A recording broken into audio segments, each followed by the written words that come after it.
العالمين والصلاة والسلام على أشرف الأنبياء والمرسلين أبي القاسم المصطفى محمد اللهم صل على محمد وعلى أهل بيته الطيبين الطاهرين لا سيما بقية الله في الأرضين. I'd like to start by expressing my condolences on the coming of the night of Ashura. We ask that Allah subhanahu wa ta'ala bless us with the understanding and the knowledge and the ma'rifah that one must have to understand the depth of this sacrifice in this event. Inshallah, we'll spend a few minutes in regards to the ahkam and we'll continue with tonight's discussion. Tonight I'd like to speak about another aspect of prayer, which is the jama'ah prayer, the congregational prayers. We know that in Islam the congregational prayers are extremely important and emphasized, and this comes out of the concept and notion that we've been speaking about the past few nights of brotherhood and unity. And congregational prayers is a form of ibadah that we establish and we continue to establish, and we grow our brotherhood between other Muslimin. So congregational prayers are highly recommended, and so long as there are two people that are praying, one can perform jama'ah prayers. A few things in regards to jama'ah prayers. One is that a lot of times we see, unfortunately, in communities that individuals don't connect to or join the jama'ah prayer correctly. We know that the jama'ah prayer, one does not necessarily have to only join from the beginning. So if someone is joining later, it's still permissible to pray jama'ah. But depending on where they join, one must perform certain things, and one must either wait or must join the prayers in a specific fashion. If one was to reach the jama'ah prayer in the first rak'ah, after the imam has started, before going to ruku', he would make the intention of praying jama'ah prayer and say his takbiratul ihram and join the prayer just like any other follower, and he continues with the imam. Second rak'ah, the same way. Before ruku', if he joins, same way. He joins the imam in the state that he is performing qara. He's reciting the surah Fatiha and the other surah, or qunut, doesn't matter. If someone is joining the prayer when the imam is in ruku', this is the last stage that someone can join the imam. That means if the imam is standing, one can join. If the imam is in ruku', if you join and reach the imam while he's in ruku', then the jama'ah is fine. One has joined and is now connected. But if the imam has risen after the ruku' or is in a state of sajda, then one cannot join the prayer then. So, if one joins and the imam is going to ruku', it's important to make sure that the person already has the intention. And remember, the intention of prayer or any worship, act of worship, ibadah, it isn't necessary for one to say it with their tongue.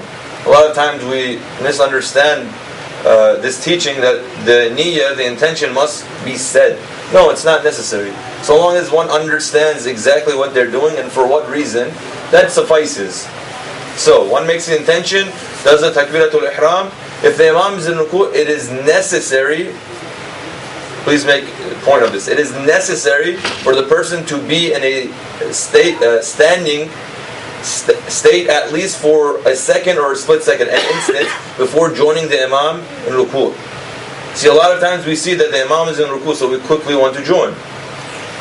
We do the takbir and in one motion go straight to the ruku'. This is a problem. You must do the takbir, wait one instant, and then join. So if it's one motion, there's a problem here. So that's one in regards to joining prayers when the imam is in the ruku'. Now, if one is joining the jama'ah and the imam is in the third rak'ah or the fourth rak'ah, we know that the imam at that point does the tasbihat. So, our scholars say it is recommended for one to wait until the imam is in the state of ruku' to join the prayers. Why do they say this? Because in jama'ah prayers we know in the first and the second rak'ah, when the imam does the surah al-Fatiha and the other surah, then the individual who is following the imam, it isn't necessary for them to do that. But in the third and fourth rak'ah, everyone praying must do the tasbihat. Just because the imam is saying it, it isn't enough for the followers. So, if you join the Imam, and he's in the third rak'ah, and he's standing, if you join during that state, it is necessary for you to at least recite Surah Fatiha. Now, if you join in the middle of the rak'ah, obviously, sometimes there won't be enough time to do that.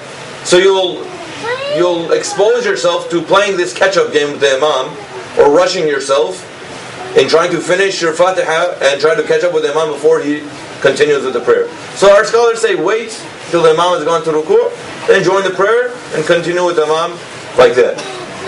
So that's the next one.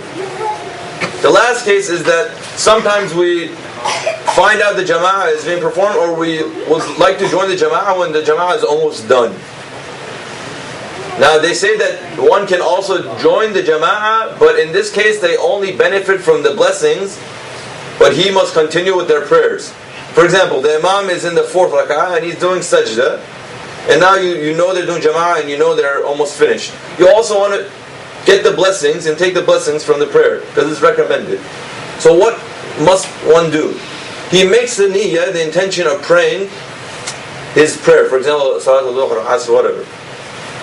He joins the Imam in sajda, and he continues with the Imam in the tashahhud as-salam. He's in the state that his knees are not touching the ground. He's sitting and rising in a sense.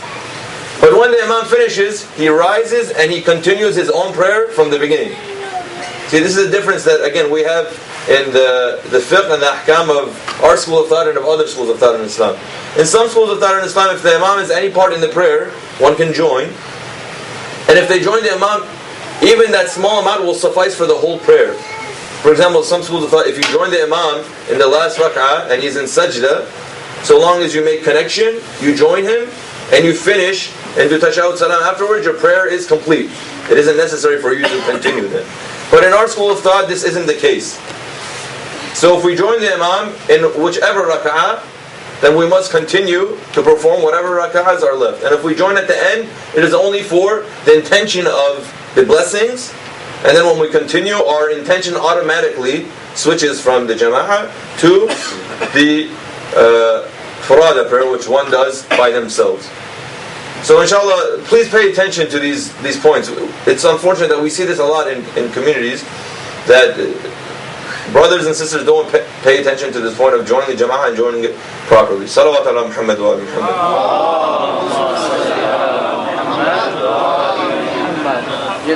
So last night and the previous night, we were speaking about the goals of the Holy Imam in regards to his sacrifice, his resistance, his revolution, from his own words. And we stated the Imam had two major objectives and goals which he wanted to achieve. One was that of reform and revolution, Islah, and one was that of enjoining the good and forbidding the evil. So, last night we defined what enjoining the good and forbidding the evil is. We mentioned how important it is in Islam. And we mentioned what would happen if we were to abandon this responsibility that we had. Because we know this is of the Furu' Deen. All Muslims are responsible towards performing this action. Just like we all pray, just like we all fast, and so on and so forth. And we mentioned the stages of how one would perform this enjoining of the good and forbidding of the evil. The stages. Tonight we'd like to look at, again, this concept, but in a different perspective. First, we want to understand a more broad definition of this enjoining the good and forbidding the evil. Then we want to look at the different forms that it has. Because last night we only looked at the stages. We didn't look at the different forms of enjoining the good and forbidding the evil. So we'll begin with the definition, a more broad definition. What does it really mean to enjoin the good and forbidding the evil? And what is our ultimate goal by doing this? Why is this a responsibility that we all have? This action, our ultimate goal is to affect someone somehow. And because this is linked towards our Islamic teachings, we want to establish a change in another human being for their own good and the good of society. That means it is a change that is beneficial to everyone. Not that we want to instill a change in them for our own benefit. This is obviously not the case. So our ultimate goal is for us to help them become better people. With that in mind, how can we go about achieving this ultimate goal? Is there only one way of doing it? Are there multiple ways of doing it? Which of these forms and ways has Islam certified and allowed us to do? So, the first form of enjoining the good and forbidding the evil to reach this goal is that of educating an uneducated person or an ignorant person. This has a number of different forms. The first form is for us to educate an individual who is uneducated and ignorant, but his ignorance or his uneducation is not because of his own fault. That means he is uneducated, but it's not his fault. And Islam makes reference to this person. The term used is a jahil. Jahil in Arabic means someone who is ignorant. Jahil, qasir. That means someone who is ignorant, but their ignorance is not their own fault. Which means what? Which means this person is receptive towards learning the teachings of Islam, towards learning moral teachings. Rather, they don't have resources available to them for them to come to understand and become educated in regards to these issues.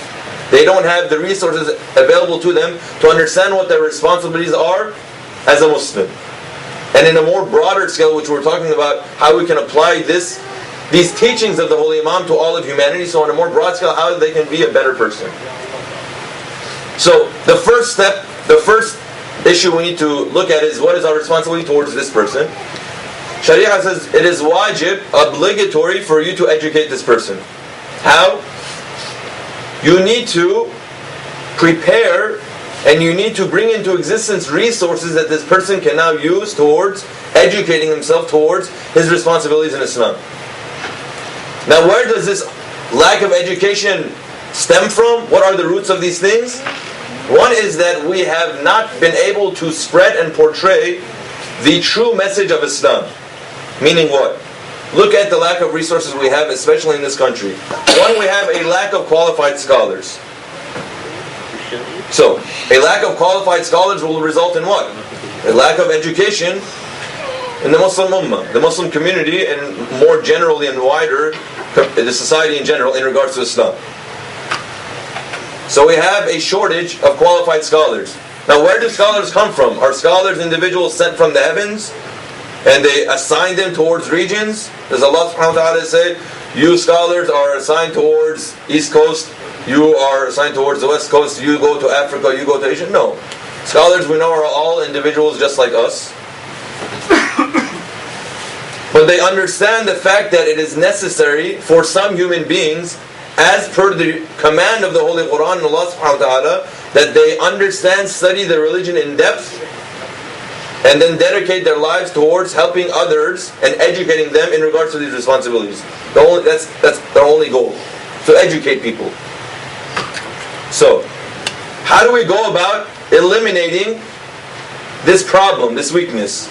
We need to understand that we are responsible at some level towards understanding the religion and help educating people in regards to that. But we also need to understand this deficiency and this lack of Islamic scholars is because we really don't invest in this notion of making and producing scholars. How? We don't even feel responsible or encourage our children or people that we know towards this responsibility that we have. Yes, this is something that we really need to speak about, especially with the youth. When one chooses a career, what factors and elements should he take into consideration? This is a monumental issue that you can see that in society most people have not thought about. Most people choose their careers based on their likes, what they like, and what they feel like they have potential in. So they know that they have an attraction and a desire toward, for example, technology, and they know they have potentials towards understanding the ins and outs of, let's say, computer systems, towards engineering issues and things of that nature. So one then comes to the conclusion that I can be a good engineer, therefore I should pursue a career in engineering. And they see that I can also serve society by being an engineer. So one of the things that one must take into consideration is what need the society has. Now it is good that our children are becoming engineers, it is good that they're becoming doctors, it's good that they're becoming lawyers.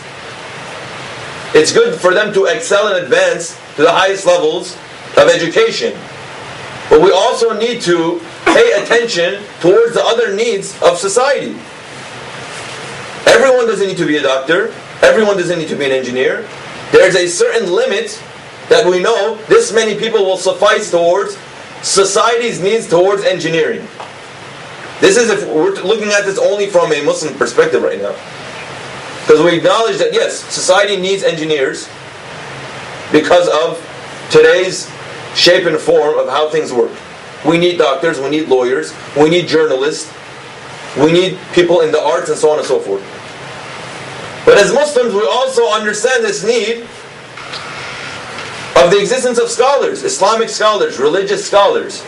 So since we understand this, let's say that no one else understands this but Muslims because we see ourselves a step higher than everyone else, unfortunately. So we understand this need. Why is it that we're not investing in it? What's the problem here? So we have knowledge, but it's not turning into action. So this could be because of a number of reasons. One is because of, we talked about one of the social factors that existed during the time of Imam Hussein led to this revolution and led to the resistance against the Imam, is a lack of iman and faith. Some of us think that yes, if our children were to become scholars, it's almost like it's a failure in life. Because for him to be a doctor is more prestigious than for him to be a scholar. Therefore, for my child to become a scholar, it doesn't look good. It makes me look bad. It means he has some sort of a deficiency. He couldn't be a doctor or a lawyer or an engineer, and so he became a scholar. Some people think like this. Some of us don't even feel like it's necessary. No, it isn't necessary for our children to become scholars. Let the scholars be trained in other parts of the world, since there are so many of them, and let them just export that like a commodity to the rest of the world. Let them send from the houses of Najaf and from Qom and from Pakistan, it's fine. Let all the scholars come from there. Our children are in America, let them become doctors. This is a problem that we have. And if you pay attention, you can see the effects that this has. When we put this responsibility on the shoulders of others, obviously there will be deficiencies. When someone comes to a country and doesn't understand the culture, how do they want to be able to successfully express the religion and explain the religion to the people of this nation? You have a problem, you have a deficiency that if you really pay attention to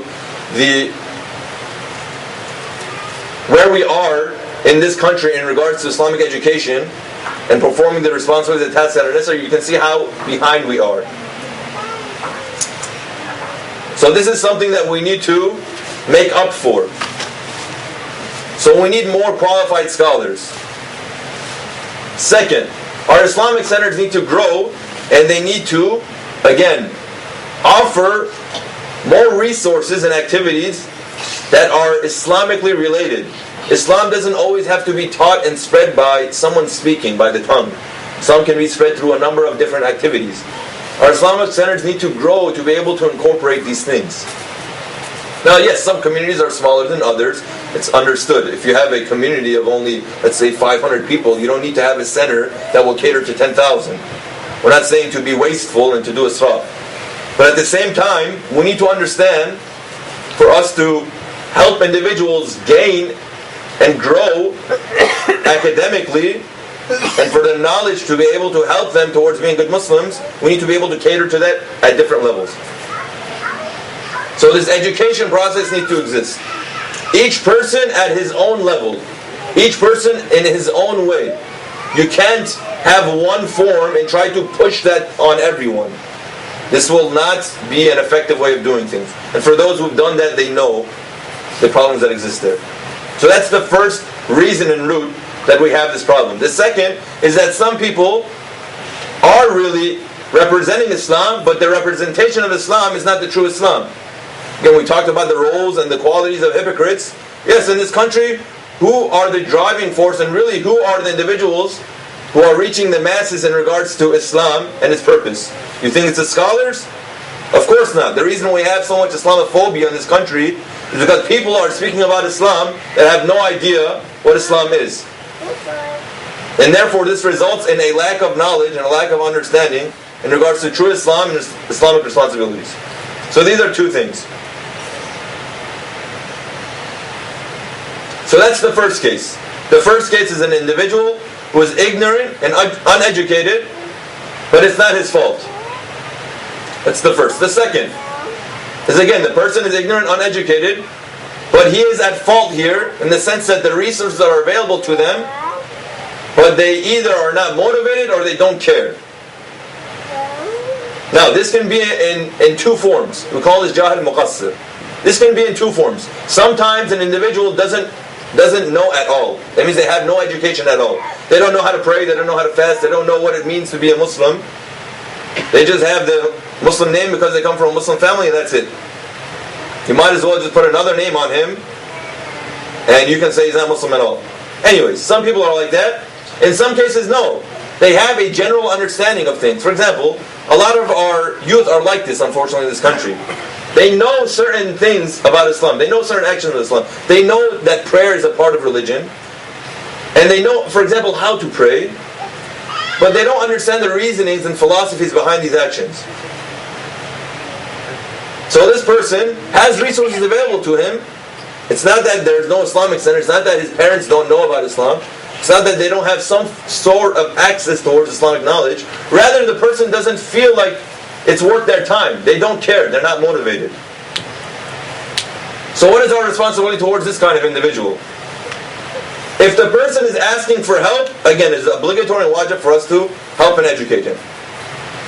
If the person is not asking for help, which in most cases is like this, because they're so disconnected, they don't feel the need towards understanding religion. If they are not asking for help, again, our responsibility is we are obligated towards teaching them and enjoining them to the good and forbidding them from the evil. But now it has to be in a different form. Our education is not simply just to tell them.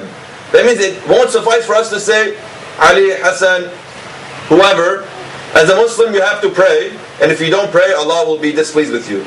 Just saying that doesn't suffice. Your responsibility towards enjoining the good and forbidding the evil. Rather, you must approach this person in a way that will create this drive and motivation for them to, again, connect themselves to religion. You see, there's a big difference here. You can't just tell them something that is right and something that is wrong. If the person isn't motivated, if you tell them 1,000,000 times, they'll never do it. Speaking to the parents, how many times have you told your children to do certain things and you see that they just don't do them? I know in my life, my father and my mother told me things probably 1,000 times, which is wrong. I should listen the first time. But they have to tell me to do something so simple 1,000 times. And I know this exists in all communities. So what's the problem here? You have to tell them 1,000,000 times. Is it necessary, or do they have a mental deficiency that they can't understand? When you get up, for example, in the morning, you have to perform Salatul Fajr. And so on and so forth. Our experience shows that our children don't have mental deficiencies because they're becoming the doctors, the lawyers, the engineers.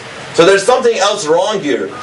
What's wrong is that they have not been motivated. Islam has not been properly introduced to them, and therefore they don't see the need of religion in their life. They fill the void of religion with other things that will not satisfy what religion is supposed to satisfy, and will lead to an imbalanced life. Whether now or later, it'll show itself. So we need to motivate them. We need to use methods that will help them become reconnected with religion and understand its importance, so that once you're able to get them back on track, the rest of the work will be done by them. Teach them how to walk and they will run themselves. So you don't have to hold their hand in every stage in life. Proper training and proper upbringing is like this.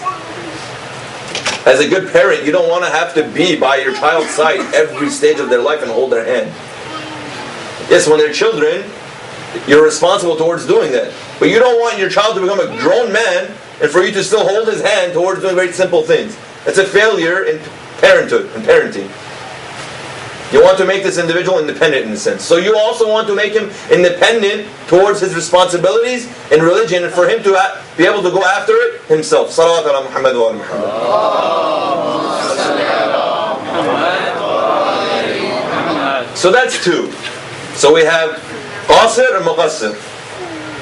One who, they're both uneducated and ignorant. One is not at fault, one is at fault. The last case is a little more tricky. Is when an individual doesn't know at all that he is doing something wrong or performing something incorrectly. They refer to this as jahl murakkab. That means there's two levels of ignorance here. The first is that he is performing something incorrectly. That's the first level of ignorance. And the second level of ignorance, which is after that, is that he doesn't know that he has the first level of ignorance. Therefore they say it's two stages of ignorance. So, your approach can obviously not be the same approach that you've had in the last two scenarios. Because the last two scenarios, the person already knows they don't know something. So in this case, you have to be a little more creative. For example, this happens a lot. We see individuals performing prayers and there are, for example, faults in their recitation. But they don't know or they don't acknowledge the fact that they have this problem. Or they're performing wudu and there's a problem in the way they're performing wudu.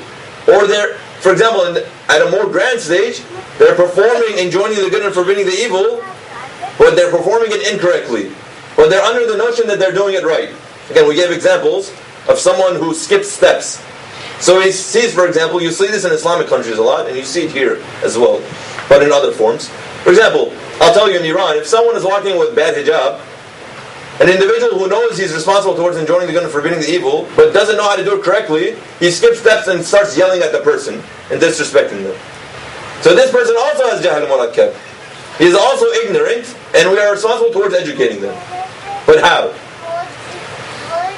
We should educate this person in a fashion that is extremely indirect, and the goal at the first level is to only create a question in their minds that maybe what they're doing is not 100% correct. That you create a doubt. You create a doubt in their mind that maybe what I'm doing is not right. So, we have examples of this in the lives of the Ahl Bayt alayhim salam, and especially in the life of Imam Hussein alayhi salam.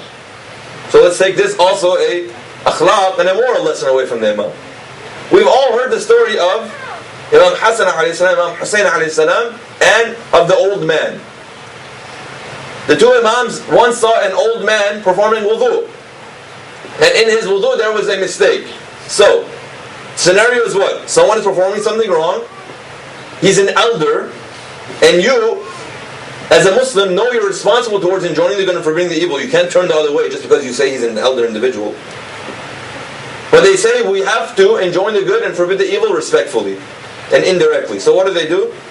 They ask the old man to observe both of them in their performance of wudu. And afterwards, for him to be the judge of who has performed the wudu better.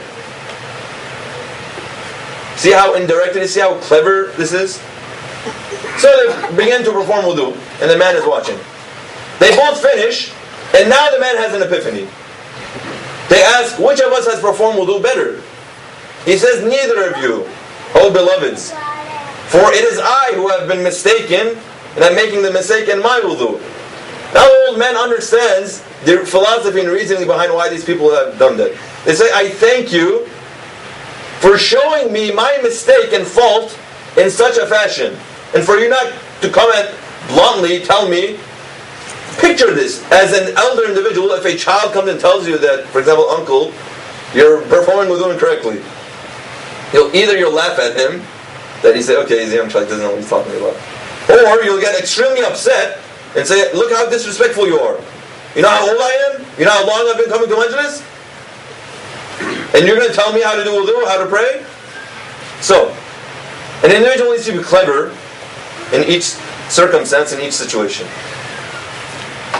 So these are the three different forms that one must enjoin the good and forbid the evil based on the situation, and the goal is to educate them And by educating them, then we can reach the ultimate goal of creating a change and effect towards them becoming a better Muslim. Salawat ala Muhammad wa ali Muhammad.